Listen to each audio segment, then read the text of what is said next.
The Raven by Edgar Allan Poe.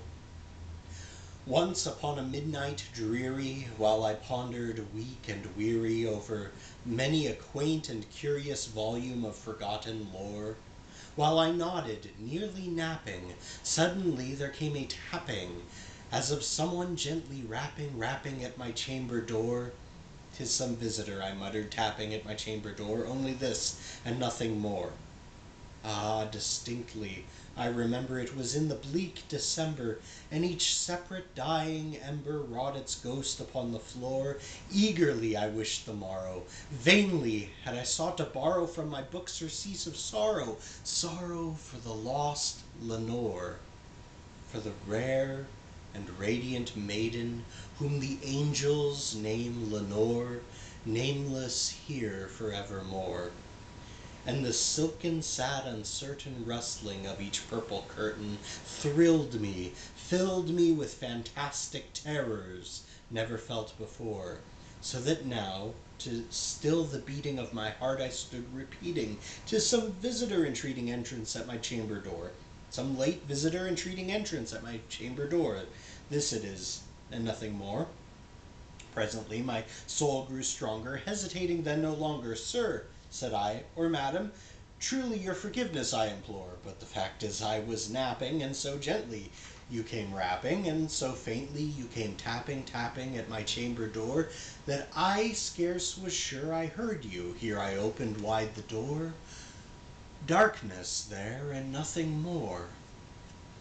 Deep into that darkness peering, long I stood there, wondering, fearing, doubting, dreaming dreams no mortal ever dared to dream before. But the silence was unbroken, and the stillness gave no token, and the only word there spoken was the whispered word, "Lenore?" This I whispered, and an echo murmured back the word, "Lenore." Merely this, and nothing more. Back into the chamber turning, all my soul within me burning, soon again I heard a tapping, someone louder than before.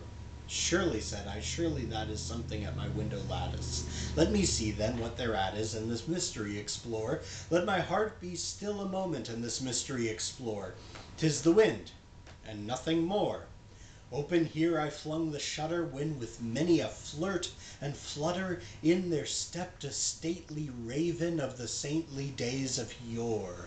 Not the least obeisance made he, not a minute stopped or stayed he, but with mien of lord or lady perched above my chamber door, perched upon a bust of Pallas just above my chamber door, perched and sat, and nothing more.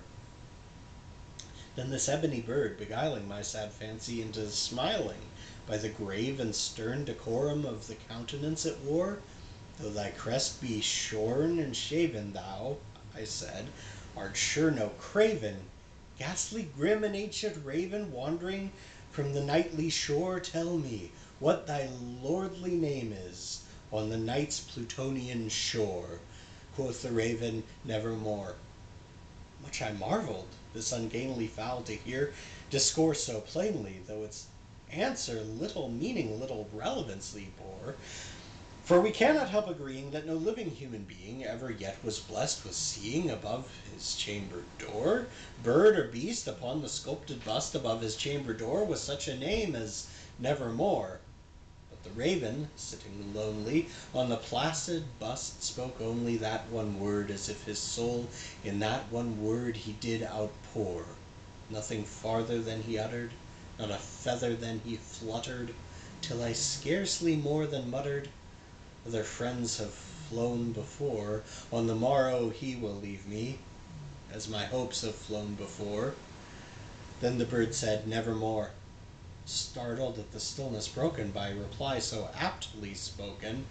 "Doubtless," said I, "what it utters is its only stock and store, caught from some unhappy master, whom unmerciful disaster followed fast and followed faster, till his songs one burden bore, till the dirges of his hope that melancholy burden bore of never, nevermore."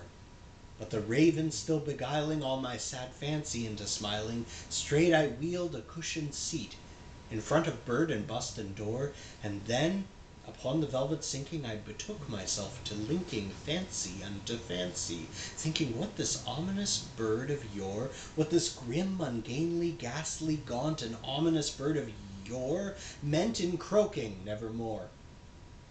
This I sat engaged in guessing, but no syllable expressing, to the fowl whose fiery eyes now burned into my bosom's core. This and more I sat divining, with my head at ease reclining on the cushion's velvet lining that the lamplight gloated o'er, but whose velvet violet lining with the lamplight gloating o'er she shall press, nevermore. Then methought the air grew denser, perfumed from an unseen censer swung by seraphim, whose footfalls tinkled on the tufted floor. Wretch, I cried, thy God hath lent thee, by these angels he hath sent thee, respite, respite and nepenthe from my memories of Lenore. Quaff, oh quaff this kind nepenthe, and forget this lost Lenore. Quoth the raven, nevermore.